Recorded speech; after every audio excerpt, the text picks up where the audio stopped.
Okay, I need to get this YouTube channel off and running, and this is where I'm starting with it. My name is David. This is NerdySir YouTube page where I do digital arts.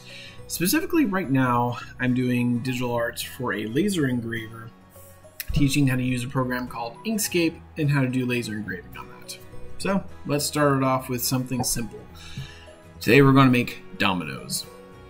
So here is the setup and how I'm going to go about that. Hope you enjoy. First off, get the program Inkscape and let's go from there. Okay, so what you want to know first about dominoes is their dimensions. So you're going to select here the rectangle tool, make yourself a square. Doesn't really matter, but start with here. Select inches, and the dimensions are typically 2 inches by 1 inch. So let's go to here, do the height 2 and the width 1. So now these are your real world sizes for sending it over to your laser engraver.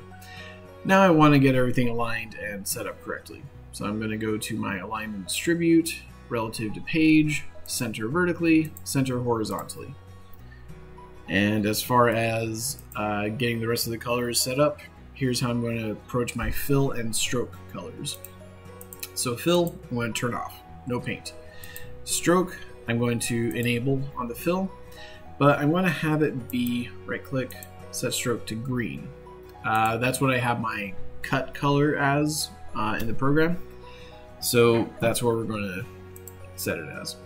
As far as the thickness of your line, I don't really care one way or the other, but I set it to maybe half a pixel just so I can see it.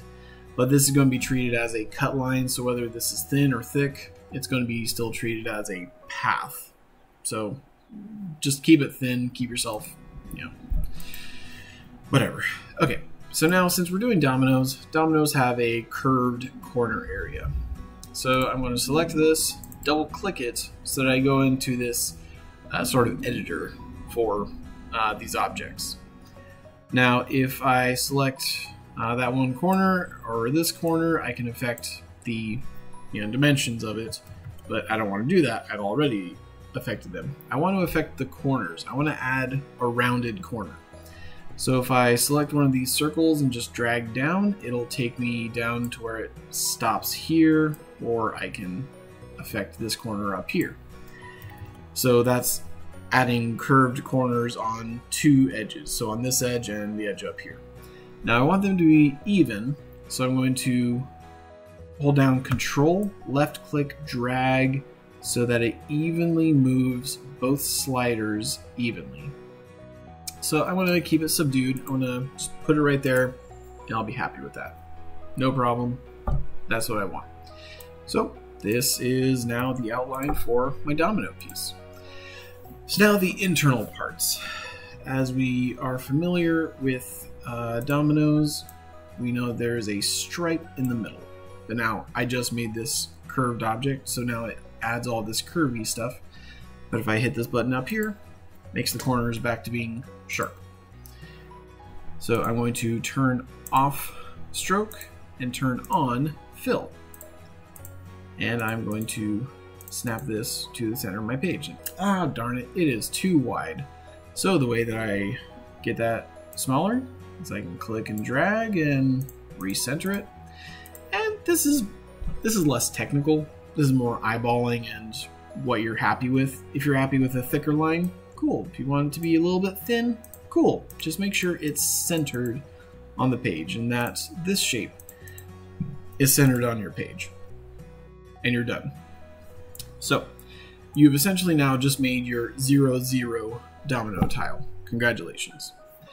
But now we have to add the other dots. So the way that we get there, I'm going to select my square shape again, and I'm going to make it about that size. But now I want to be able to use this as a guide. So I'm going to turn off fill and bring in some other easily seen color, but I don't need any fill in it. So I'm going to center that horizontally, and here you can you can be as technical again as you want.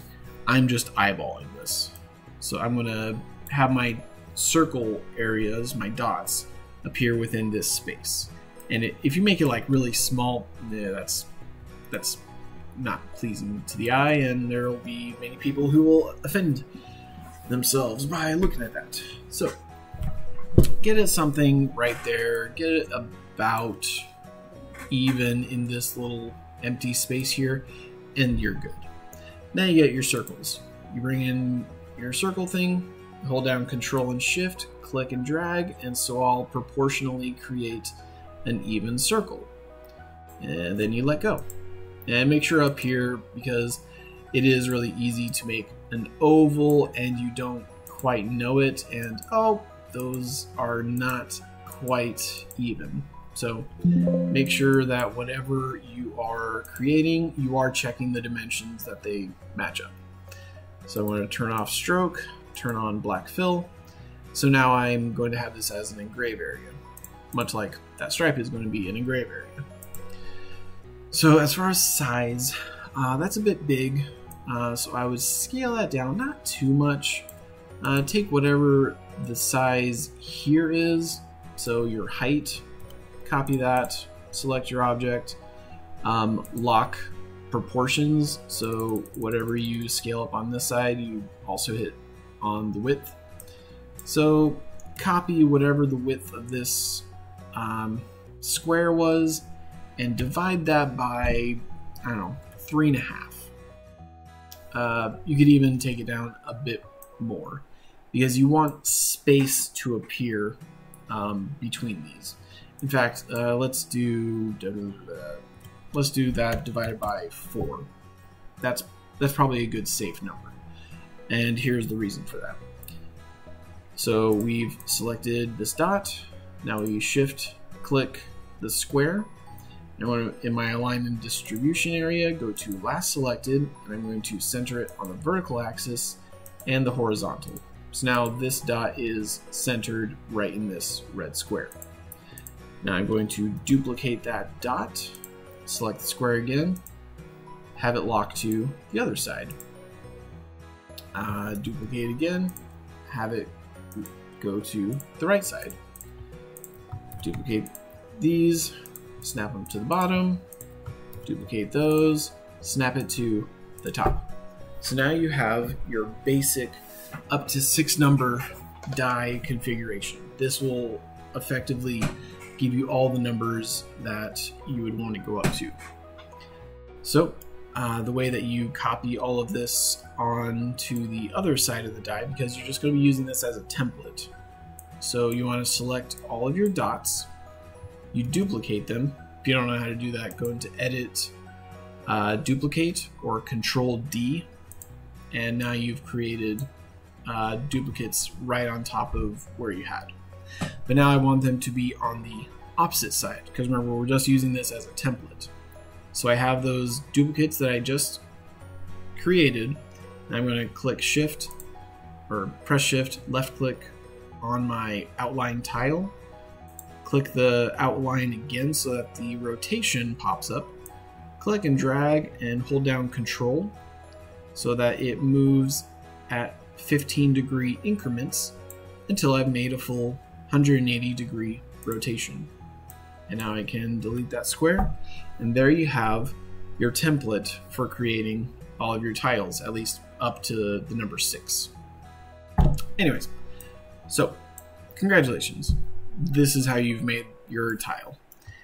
And from here, you can create your setup. So I think up to 6 or 7, depending on what your setup is. So the first set will be 0, 0. Actually, all of these will be 0. Oh no, I did that. That was a thing I just did. Thank goodness there's the undo function. So from here, you want to create your number 1, and then you will create your number 2. So you grab those and just delete them. You grab those and delete those. So now you have your number 3. You got those, your number 5. Oops. Need one more. You got your number 5, and now you have your number 6. So there you go. Bam.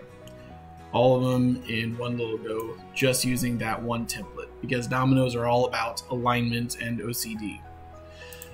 So you're a bit sloppy on this, and oh no, I've got some of these out of alignment and out of sync. Woe is me. But here's how you can get around that. So you're going to select all of these and group them. So click, drag, click, drag. I'm just pressing Control G. So I'm taking each of these areas and creating them as their own little groups. There's also this button right here. So I now have a group of 7.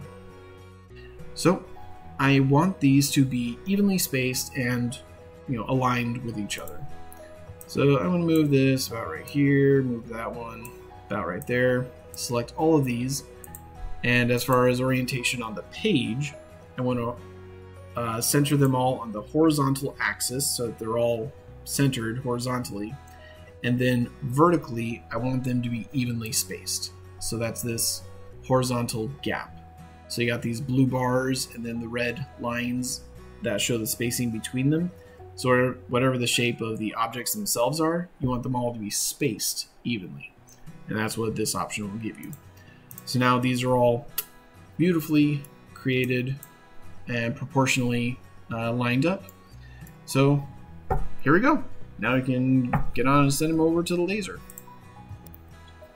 Okay, so what we do is we select them all, and this is me using Lightburn. So if you're good from this point on and you don't have Lightburn or a laser engraver, then enjoy the rest of this. But this is how I'm going to actually create them into actual objects. So I just took these objects, I copied them, and then pasted them right into Lightburn. And I have my settings all set up right here. I have black fill is my engrave setting, and the green outline is what will cut. So that's what I got here. Now since I've got engrave usually is set to fill all shapes at once, but here's why you probably wouldn't want to do that. Because if you do a preview here, all of this red space here is just travel distance that the laser is doing. And it's going to take about 3 minutes to do all this. Kind of not what you want.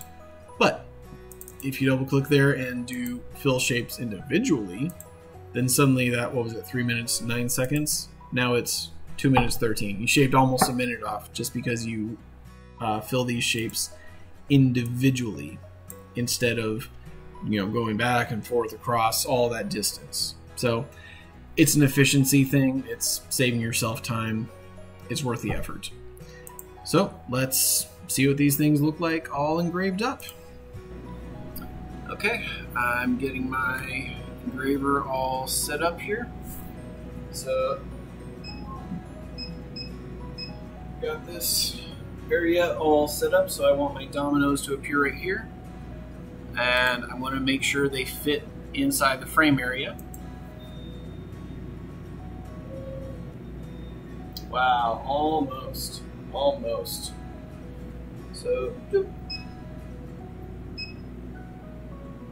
That's almost perfect. Almost perfect. So let's frame that up again. Beautiful. Okay. So this is all ready to go. Let's engrave her up.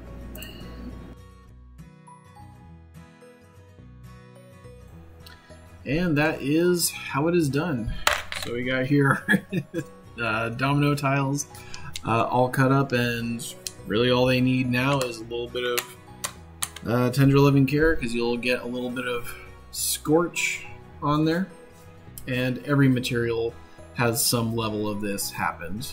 So to make sure you clean off the edges and the back, I just use a microfiber rag, get a little wet, or use some rubbing alcohol and just give it a little wipe down. Don't get it too wet, and then it comes out beautiful and clean. And that way you don't get all that soot coming off afterwards. Like with one of these dirty areas, you can get a lot of soot that just rubs right off. So make sure you give it a good clean. Make sure you make it look presentable and beautiful. So hope you enjoyed that tutorial. Hope this works for you. Hope it makes you inspired to go make something of your own. And yeah, do awesome stuff. As far as this laser goes, I have a partnership with the company that makes them. They are Eon Laser. And this is mine. This is my baby. I would love to show you how you can use one of these. So if you want to use my referral link, I got that down in the description. Please let them know I sent you. And if you're not ready to take that step yet, then please feel free to subscribe and keep watching for more. But either way, thank you for watching this today. I'm sure I'll do the whole YouTube thing right and figure this out as I go. But for now, let's roll. Okay. That was a good take. That was a good take. Clean all of these off once. Love it. So pretty. Love it. Why is that red light still? Oh crap, it's still recording.